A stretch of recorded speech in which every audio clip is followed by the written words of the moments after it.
This is good stuff today, man. These are 5 unhealthy coping mechanisms, which means people do this stuff to deal with stress, anxiety, depression, anger, and this stuff don't work.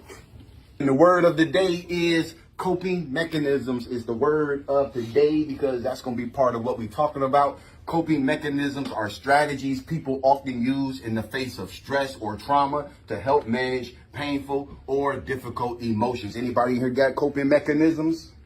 My thing is when negative thoughts come into my head or stuff from the past pop into my head, one of the things I do is change that thought and start focusing on something positive. Either I think about something positive that is going on right now, I think about something positive I want to happen in the future, or I'll think about the positive past, some things that happened in my past that were more positive. That way I'm not sitting here thinking about negative things and then thinking on negative things, which they call ruminating. You begin to kill your mood. One thing for me, man, like it's some times where I feel so drained or down. It could be something I saw on TV. It could be an idea I have that I need to figure out. I got to figure this thing out. What does God mean by this thing? Because the way I'm looking at it, I don't see why human beings got to go through it. Sometimes I struggle with ideas. There has never, ever been a time, bro, that I felt lost in life and I couldn't go get my Bible and pray over my Bible and open it up and get a message specifically for me or whatever my situation is. And I pray over my Bible. I don't just open it up. I mean, I got to meditate and pray and get into, this rhythm, with God, so to speak. So I know it's coming from God. And then once I feel that ease or that peace come over me, then I can open it up to wherever I want it to open. And then when I open it, my eyes go directly to a message and it feels like God just spoke to my issue and it could bring me to tears, bro. That's my number one go-to. When I don't have an answer, I find it in my Bible. Saying of the day is failure is the opportunity to start over again more intelligently. Failure. Never, ever look down on failure, bro. Don't look down on mistakes. Don't look down on adversity. Don't look down on hard times, man, because those are the things that are going to shape you into the person you need to be. I'm going to tell you what a beautiful person is, whether you know it or not. A beautiful person is a person who was brought up in a toxic environment, a toxic situation. I'm talking about they've experienced more adversity in life. They've experienced more closed doors. They've experienced more people taking advantage of them, putting them down, talking down to them. Ain't never had no money. Ain't never had nobody in their family who had some money. But they still get up every day with a clean spirit, a good heart, and a positive mind. The people who, of all people, should probably be the less trusting of people, turn out to be some of the most positive and happy people in the world. Oftentimes, people who have not had to deal with adversity, people who had a silver spoon in their mouth, people who was always given everything they ever wanted, everything they ever needed, it's hard for them to relate to people who experience adversity. And you don't know when you're going to leave this earth. What have you given to God?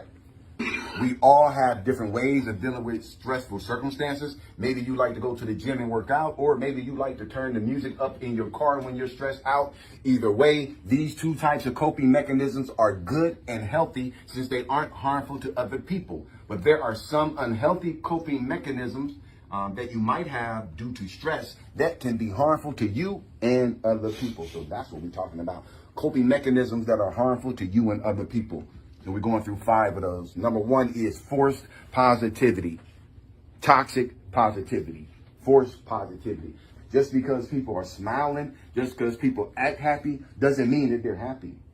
See, we've gotten into the habit of, well, if I look like I'm happy or if I act like I'm happy, people are going to believe that I'm happy. But we all are human beings, and we know you don't feel good every day all the time. And that's all right. Forced positivity. We've all heard the term good vibes only.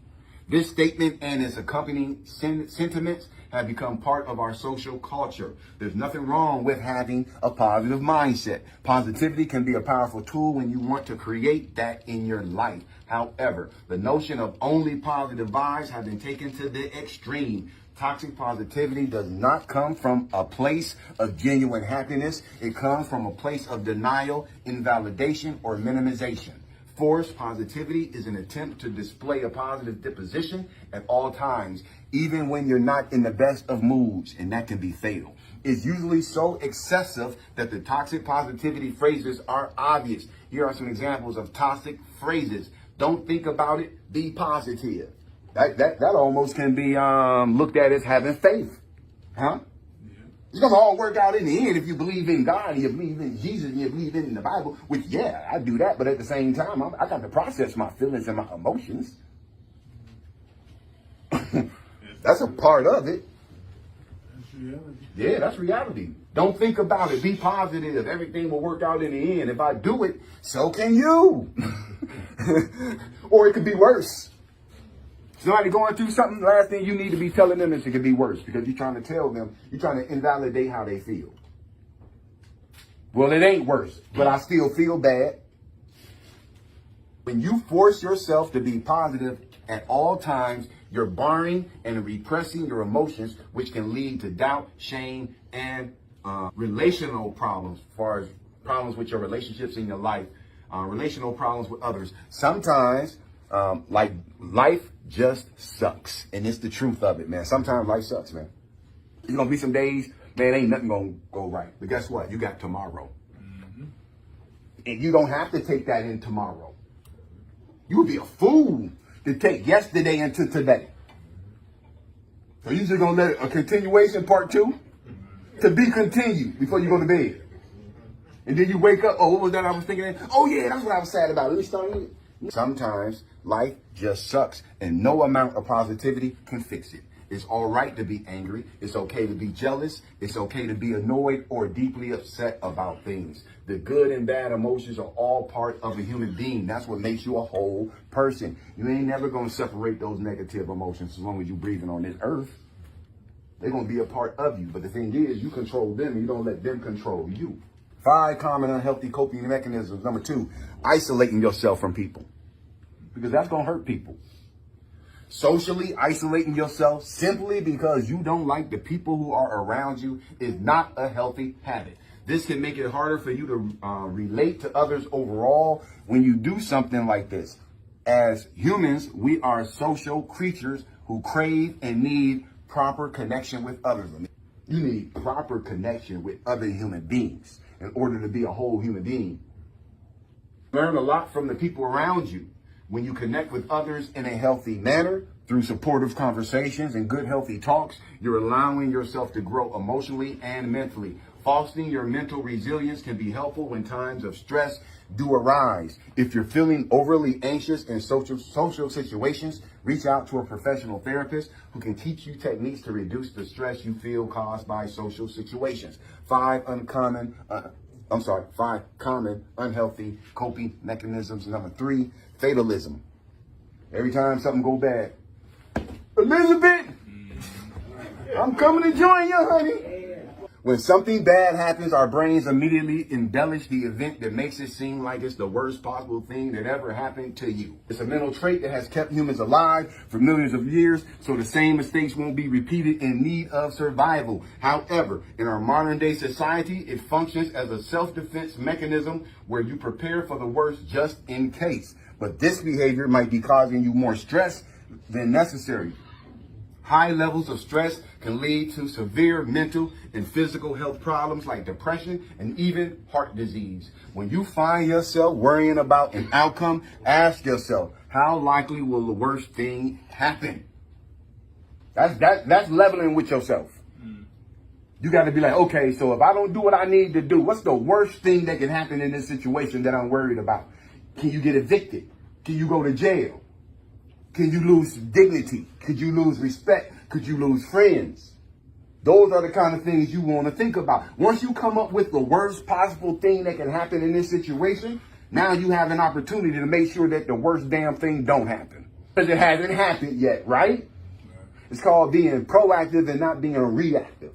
If you feel like a bad outcome is truly likely, then plan for that one outcome. Create a plan that is flexible and doable in case it needs to change. This will give you a better sense of security going forward and create less stress in your life. 5 common unhealthy coping mechanisms. Number 4, repressing your feelings. Many repress their feelings because they think no one actually cares or because they believe expressing their feelings is a waste of time.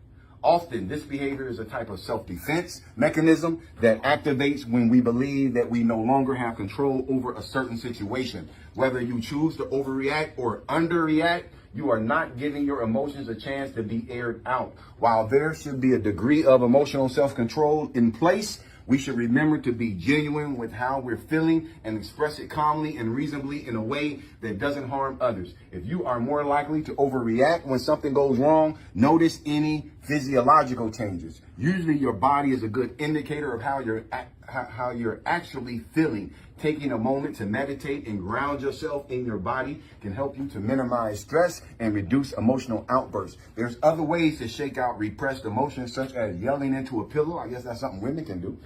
Or a guy can do. If you want to yell, just yell in the pillow. They say that relieves stress. But I got a punching bag outside at my crib. Yeah. Yeah, and I got my gloves and everything, man. You know, get your workout in and you get to hit some stuff. As yelling in the pillow, hitting a punching bag, dancing, or working out. These are all things that you can do to help relieve a lot of tension and stress. 5 common unhealthy coping mechanisms. And the final one, romanticizing your past. And start romanticizing your past. The past can hold a certain appeal when we put our nostalgic goggles on, especially when the present looks dim and not as promising. Unfortunately, we can't resurrect the past. Things happen, and chances are they did not happen exactly as you imagined they would. Living in a nostalgic daydream of what could have been can rob you of opportunities that you need to be taking advantage of in your right now. If you find yourself taking frequent trips down memory lane, figure out what specifically appeals to you about those memories and try to recreate those memories in your present. The present can sometimes be dim and gray, but your perspective depends on how you choose to handle it. 5 common unhealthy coping mechanisms. We said number 1 was forced positivity. Number 2, isolating yourself. We said number 3 is fatalism. Number 4 is repressing your feelings. And then the final one, number 5, romanticizing your past.